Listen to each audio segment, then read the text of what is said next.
Halo kawan Sound and Machine, saya Jufikri Ahmad.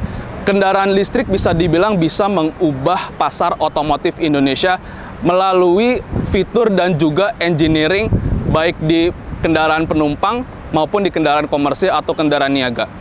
Sebentar. Emang ada kendaraan niaga yang fitur dan engineeringnya itu kayak kendaraan penumpang? Jawabannya ada, dan itu yang bakal kita bahas. Tapi sebelumnya, mobil ini bukan dari pabrikan China yang akhir-akhir ini gencar pasarin mobil listrik ke Indonesia. Bukan juga dari Korea Selatan sebagai salah satu negara pertama yang pasarin mobil listrik ke Indonesia. Bukan juga dari Eropa sebagai salah satu kiblat industri otomotif dunia.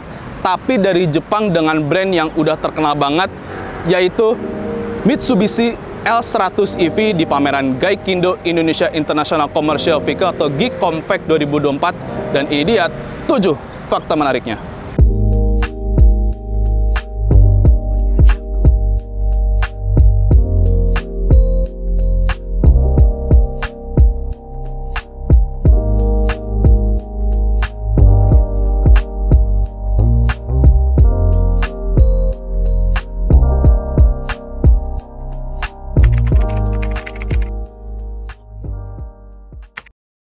Jadi L100 ini adalah kendaraan listrik niaga ringan yang berbasis minicab EV atau dulunya itu dia minicab MiEV.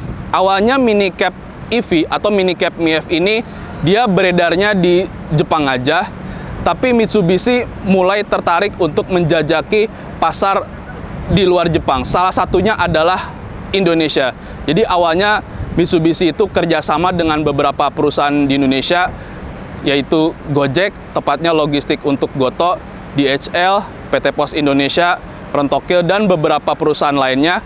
Dan jadi perusahaan itu dia dapat kendaraan minicab MiEV untuk kendaraan operasional mereka. Dan buat Mitsubishi itu jadi studi ya seberapa capable kendaraan niaga itu di Indonesia untuk operasional perusahaan. Nah, sampai akhirnya Mitsubishi tergerak untuk pasarin minicab MiEV ini dengan pasar yang lebih luas. Dan menariknya, Indonesia itu jadi negara yang pertama dipasarkan ya untuk minicab MiEV yang di luar Jepang. Indonesia itu jadi negara pertama yang dipasarkan dan juga terpilih sebagai negara tempat perakitan minicab MiEV itu, atau waktu itu namanya udah jadi minicab EV ya. Dan jadi seperti ini Mitsubishi L100 yang udah dirakit di Indonesia. Kawan Sound Machine lihat, ini bumpernya beda dengan minicab MiEV ya. Tapi bedanya itu bukan berarti kayak Indonesia bumpernya begini, Jepang bukan. Jadi begini. Jadi waktu 2023 kemarin, minicab MiEV itu dia minor change, namanya ganti dari minicab MiEV jadi minicab EV, dan tampilannya ya seperti ini. Jadi yang L100 yang udah masuk Indonesia itu, yang udah dirakit di Indonesia itu basisnya dari minicab EV yang merupakan facelift atau minor change dari minicab MiEV. Jadi seperti ini tampilan depannya. Sekarang kita mau lihat bagian samping dari minicab EV atau L100 yang udah dirakit di Indonesia ini. Jadi ini bagian sampingnya L100 EV ya. Lebih kurang masih kayak minicab MiEV atau minicab EV. Dan di sini ada tempat buat charging ya, nanti dibahas di fakta berikutnya. Dan ini ground clearance-nya ini dia sekitar 165 mm, yang artinya dengan ground clearance seperti ini untuk jalanan Indonesia ya pas lah dengan beragam medan yang ada, kayak entah itu jalan mulus atau jalan yang medannya nggak karu-karuan ya, dengan ground clearance seperti ini ya bisa dibilang cocok lah untuk kondisi jalan di Indonesia. Jadi ini bagian sampingnya L100. Sekarang kita mau lihat bagian belakangnya. Jadi ini bagian belakangnya L100 EV ya. Dari segi bentuk ya lebih kurang kayak minicab EV. Dan tentunya berhubung ini L100 beda di tulisan ya. Di sebelah kiri ada tulisan L100 ya. L100 ini bisa dibilang nomenklaturnya Mitsubishi untuk kendaraan niaga ya. Kayak misalnya L300 itu kendaraan niaga yang lebih kelasnya lebih berat dari L100, terus ada L200 kalau nggak salah yang Triton itu. Jadi Mitsubishi itu untuk pasar di luar Jepang kayak di Indonesia itu dia namanya L100 ya. Kalau di Jepang tuh namanya minicab EV. Dan di sini ada tulisan EV ya. Kalau untuk minicab EV Di sebelah kanan ini dia ada tulisan Saiday Sexario ya, yang artinya kayak daya angkut maksimum 350 kilo, tapi kalau nggak ada supir. Oke, jadi ini eksteriornya L100 EV. Apakah L100 EV ini tetap K-Car seperti minicab EV? Dan itu yang bakal dibahas di fakta berikut. Jadi apakah L100 EV ini tetap K-Car meskipun udah dirakit di Indonesia? L100 ini dia panjangnya 3.395 mm, lebarnya itu dia 1.475 mm, tingginya itu dia 1.915 mm. Nah, apakah dengan dimensi ini L100 ini tetap K-Car? K-Car itu batasannya dia 3.400 mm untuk panjangnya, lebarnya itu dia batasnya 1.480 mm batasannya, tingginya itu dia batasannya 2000 mm, yang artinya dimensi L100 EV ini dia batasannya masih K-Car ya, yang artinya meskipun dia dirakit di Indonesia, L100 ini dia tetap K-Car. Dan K-Car sendiri sebenarnya bukan hal baru ya di Indonesia, bahkan udah ada dari lama ya, dari tahun 70-an lah. Dan K-Car itu jadi cikal bakal kendaraan niaga ringan, dan waktu itu belum ada penyesuaian apa-apa ya. Cuma sering berjalannya waktu ada penyesuaian, dan sampai akhirnya mobil yang awalnya K-Car jadi bukan K-Car lagi ya. Oke, kita udah bahas eksteriornya L100 EV. Sekarang kita mau bahas interior sekaligus fakta berikutnya. Jadi begini interiornya L100 EV yang udah dirakit di Indonesia. Lebih kurang dari segi bentuk sama ya kayak minicab EV atau minicab MIEV. Dia sederhana, tapi ya wajar aja karena ini kan kendaraan komersil, jadi dirancang untuk fungsi. Tapi yang menarik dari L100 EV ini adalah dia punya fitur layaknya mobil penumpang. Pertama dari power window ya, dia ada power window-nya. Terus dia juga udah ada AC ya sebagai standar. Dan yang gak kalah menarik adalah dia udah pakai airbag. Kalau di kendaraan penumpang airbag ya udah biasa lah ya, bahkan di LCGC aja ada airbagnya gitu kan. Tapi ini kendaraan komersil ada airbagnya. Ini suatu hal yang mungkin di Indonesia baru L100 ini kali ya, kendaraan niaga ringan ada airbagnya. Dan mungkin kelihatannya kayak receh gitu, tapi jangan lupa ini kendaraan komersil dan safety itu buat semua orang gitu. Jadi bukan cuman pemilik kendaraan penumpang aja. Selain airbag, mobil ini fitur safety-nya dia juga udah ada ABS ya, anti-lock braking system. Terus dia juga udah EBD, electronic brake force distribution. Terus dia udah ada BA, brake assist, yang biasa ada di kendaraan penumpang. Tapi untuk kendaraan komersil, terutama untuk pasar Indonesia, ya jarang-jarang loh. Dan bukan cuma itu aja, L100 EV ini dia juga ada stability control, dia juga ada traction control, yang biasa ada di kendaraan penumpang tapi kelasnya kelas menengah. Ini kendaraan komersil, sekali lagi jangan lupa ada fitur safety seperti itu ya. Menurut saya sih ini di luar nalar ya. Bahkan kendaraan niaga ringan listrik yang lebih mahal pun belum tentu ada fitur seperti itu. Nah, L100 ini ada fitur-fitur yang biasa ada di kendaraan penumpang. Oke, di luar dari safety, ini juga udah standar ya, ini AC ya. Bahkan ada apa yang buat panasnya juga. Dan juga untuk panel instrumen dia ada analog, ada digital ya, speedometer digital, tapi untuk indikatornya masih ada analog. Dan untuk desainnya ini ya udah mulai apa bisa dibilang udah mulai ketinggalan ya, karena ini desain ini sebenarnya udah dari tahun 2000-an akhir atau 2010-an awal lah, tapi nggak begitu jadi masalah ya, karena ini juga kendaraan komersil. Dan ini jok model pocong, lebih sama kayak minicab MIEV atau minicab EV, tapi nggak begitu jadi masalah lah kalau untuk jok model pocong ini, yang namanya juga baik lagi ini kendaraan komersial bukan kendaraan penumpang. Oke, jadi untuk fitur, oh ya untuk L100 ini dia nggak ada ADAS sama nggak ada hill start assist ya kayak minicab EV yang berada di Jepang, tapi nggak masalah ya, balik lagi karena ini kendaraan komersial. Tapi dengan adanya fitur-fitur ini sebenarnya udah lebih dari cukup sih untuk ukuran kendaraan komersial gitu ya. Jadi lebih memanjakan penggunanya gitu, bahkan lebih memperhatikan keselamatan penggunanya karena ada airbagnya ya. Ya meskipun dengan body kayak begini, kalau crumple zone ya mungkin agak gimana gitu. Tapi berhubung ada airbag ya setidaknya Mitsubishi udah berusaha untuk safety-nya ya. Oke, jadi ini untuk interiornya L100 EV. Sekarang kita mau lihat kargo dari L100 EV ini.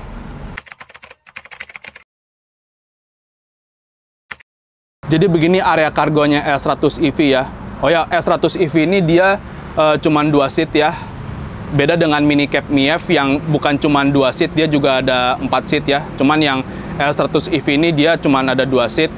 Dan ini kargonya luas banget ya. Bahkan mungkin saya masih bisa selonjoran kali secara vertikal.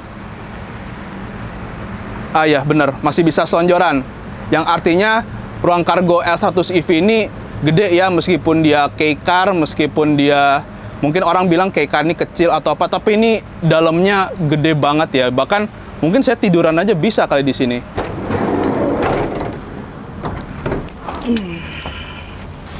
Tutup dulu.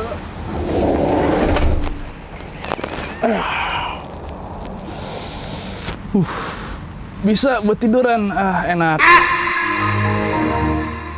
Dan untuk ruang kargo ini bisa buat berbagai keperluan ya.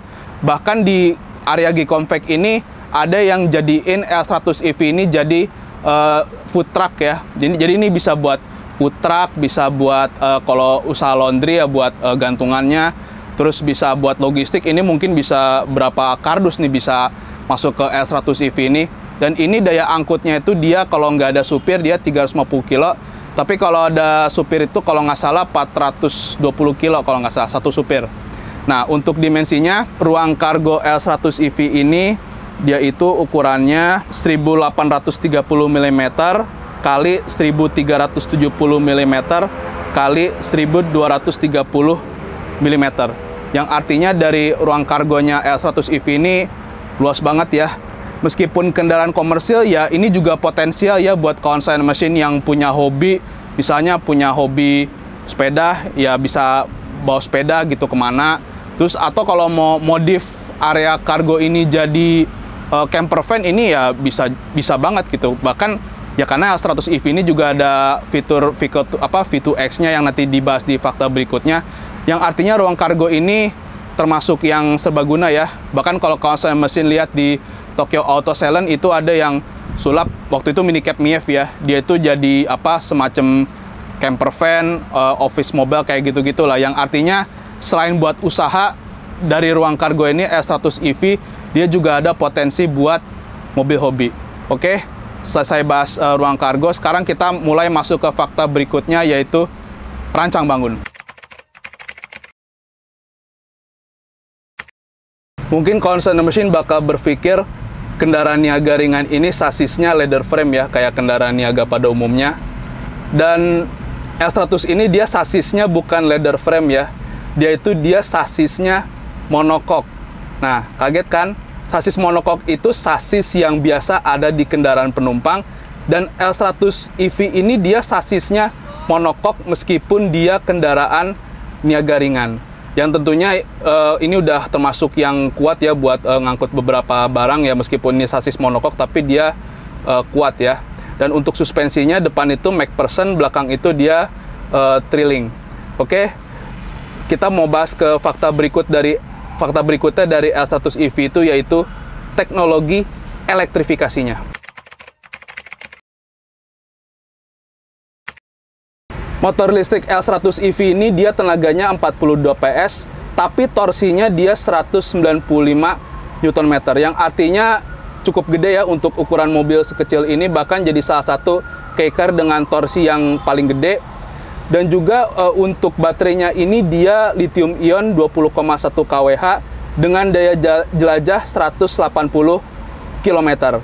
Nah, untuk baterainya ini sebenarnya ada improvement ya dari mini cab MiEV, yang artinya L100 EV ini dia kapasitasnya sekitar 20% lebih besar dari mini cab MiEV ya. Dan itu sebenarnya improvisasi dari mini cab EV juga. Jadi L100 EV ini dia selain tampilan luarnya yang beda, engineeringnya juga beda ya. Tepatnya baterainya itu dia kapasitasnya 20% lebih besar. Jadi dia daya jelajahnya bisa lebih jauh. Nah, untuk charging, kalau charging itu ada dua charging ya, ada yang biasa, yang AC, ada yang DC ya. AC itu kalau nggak salah 15 ampere 200 watt. Dia itu waktu pengisiannya itu dia sekitar 7,5 jam ya. Jadi kalau misalnya mobil ini udah selesai dipakai, udah ditinggal di kantor, dicas 7,5 jam ya bisa lah. Jadi selama mobil nggak dipakai, baterai keisi gitu. Cuman kalau bisa sih ada yang jagain gitu untuk cabutin chargernya biar nggak overcharge. Tapi di S100 ini dia juga ada fast chargingnya ya, yang DC itu. Dan dia itu kalau fast charging dari 0 ke 80% baterainya itu dia dalam waktu sekitar 42 menit. Jadi ya cukup cepat ya. Misalnya kalau mesin lagi jalan, tiba-tiba baterainya tiris, ya udah tinggal cari SPKLU yang ada fast chargingnya. Nah, untuk pengisian baterai ini selain charging AC sama DC, dia juga ada regenerative braking ya. Di tuas transmisi ini dia ada B ya. Nah, B itu jadi kalau pada saat nurun, injek rem, nah dari pengeremannya itu dia bisa ngisi baterai juga gitu. Jadi banyak metode charging di L100 EV ini ya. Oke, selesai bahas motor listrik, rancang bangun dan sebagainya. Rasanya kurang afdol deh kalau kita belum test drive. Dan sekarang kita mau test drive L100 EV ini. Gimana nih rasanya? Jujur saya udah pengen banget test drive ini. Yuk kita test drive. Sekarang kita mau test drive Mitsubishi L100 EV ya. Kayak gimana nih rasanya? Oke, kita nyalain dulu. Udah nyala. Oh, ini beda ya sama mobil bensin. Oke, kita pakai seat belt. Bismillahirrahmanirrahim.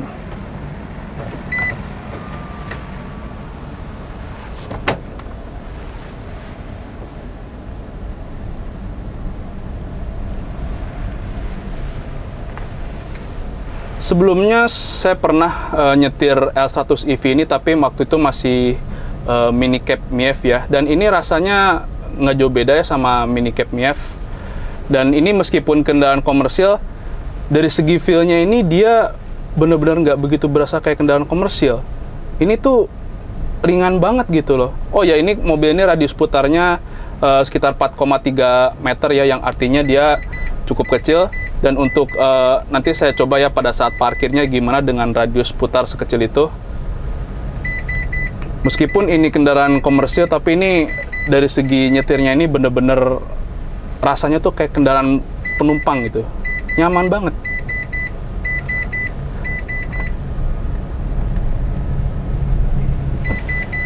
Dan ini remnya juga enak ya. Bener-bener feel kendaraan penumpang meskipun ini kendaraan komersial. Wah, ini fun to drive banget ini.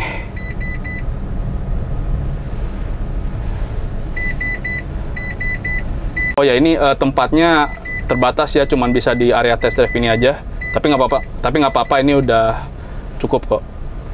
Dan saya coba ya bejek dikit-dikit kayak gimana sih akselerasinya atau tarikannya. Sekarang kita coba akselerasinya. Oke, 1, 2, 3.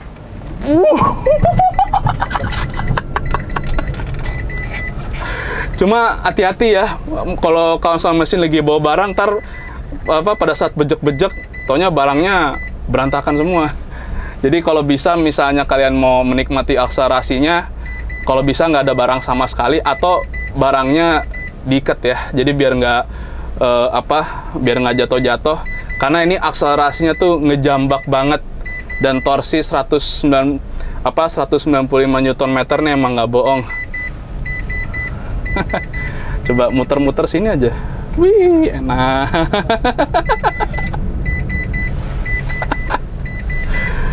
Wah, ini kendaraan komersial rasa mobil pribadi nih. Kayaknya ini yang punya usaha kayaknya lebih baik cobain juga nih mobil. Enak banget. Wah, gila. Jadi dari segi rasa berkendara, meskipun ini kendaraan komersial, tapi ini bener-bener feel-nya tuh kayak kendaraan pribadi gitu, atau kendaraan penumpang. Yang artinya ini meskipun kendaraan komersial, dia juga ada unsur fun to drive-nya atau rasa fun to drive-nya ya sebagai EV. Dan juga ini kan sasisnya kan monocoque ya, jadi dia bisa lebih stabil Dan untuk EV-nya dia torsinya juga dia menjambak ya, dengan torsi sebesar 195 Nm, meskipun tenaganya kecil ya 42 PS, tapi ini dengan torsi ini bener-bener wah gila. Dan gak nyangka ini kendaraan komersil bisa kayak begini ya. Ini bener-bener bukan cuma buat usaha, buat hobi juga cocok ini, terutama buat concern machine yang suka JDM. Nah ini salah satu mobil yang paling pas nih, karena ini meskipun rakitan lokal, tapi dia tetap K-car. Dan udah nggak banyak loh yang kayak begitu. Ada yang bodinya K-car, tapi mesinnya nggak K-car. Ada yang dimensinya dilebihin, ada gitu kan. Yang artinya ini sebuah hal yang jarang-jarang loh. Ada mobil yang dia tetap K-car, padahal biasanya kan ya orang memilih untuk nggak K-car tuh karena kekecilan atau apa. Tapi ini meskipun K-car, dalamnya aja gede banget loh. Ini kargonya gede banget gitu. Wah, bener-bener luar biasa ini kendaraan komersil L100 EV ini. Nggak nyangka sama sekali. L100 ini dia juga bisa jadi sumber listrik untuk komponen elektronik ya. Kalau ada alat V2X ya, atau Vehicle to Everything. Jadi dari listrik yang ada di L100 ini bisa buat komponen elektronik, salah satunya mesin kopi. Nah, seperti yang diilustrasi ini, mesin kopi ini sumber listriknya itu dari L100 ini ya, dan itu harus ada komponen kayak begini ya. Ini komponen buat V2X-nya, di sini ada kabel buat jadi sumber listrik buat komponen elektronik. Dan ini yang jadi salah satu keunggulan L100 ya. Jadi bukan sekedar alat transportasi, dia juga bisa jadi sumber listrik untuk mengalirkan listrik ke komponen elektronik. Dengan fitur dan engineering layaknya mobil penumpang, ternyata Mitsubishi L100 ini jadi yang paling terjangkau di kelasnya, yaitu mulai dari harga 320 juta rupiah. Dia bisa dibilang paling terjangkau karena kalau dibanding sama mobil listrik niaga lain, yaitu bisa 399 juta rupiah atau lebih, ini cuman 320 juta rupiah. Jadi L100 ini jadi mobil listrik niaga ringan dengan harga yang paling terjangkau di kelasnya. Dan itu garansinya 5 tahun atau 100.000 km untuk kendaraannya. Untuk baterainya itu dia 8 tahun atau 160 km, mana yang tercapai lebih dulu. Dan dia juga ada gratis biaya perawatan ya. Kalau nggak salah itu 4 tahun atau 50.000 km, kalau nggak salah, mana yang tercapai lebih dulu. Dia juga ada SOH baterai 66%, dan itu opsi ya. Oke, sekian untuk video kali ini. Gimana nih menurut kawan Sound and Machine tentang L100 ini? Dia itu punya fitur dan engineering layaknya kendaraan penumpang, dan harganya juga terjangkau, dan mestinya sih kendaraan niaga ringan lain ya kayak Mitsubishi L100 EV ini. Jadi dibuat lebih memanusiakan yang pakai mobil ini ya untuk mereka kerja. Oke, sekian untuk video kali ini. Semoga bermanfaat. Seperti biasa, jangan lupa diklik like, subscribe channel YouTube soundandmachine.com. Kalau kawan Sound and Machine punya komentar, pertanyaan, atau apapun itu, tulis aja di kolom komentar. Jangan lupa di-follow juga akun Instagram dan TikTok soundandmachine.com, di-like juga akun Facebook soundandmachine.com, dan juga pantau terus website soundandmachine.com untuk informasi otomotif terkini.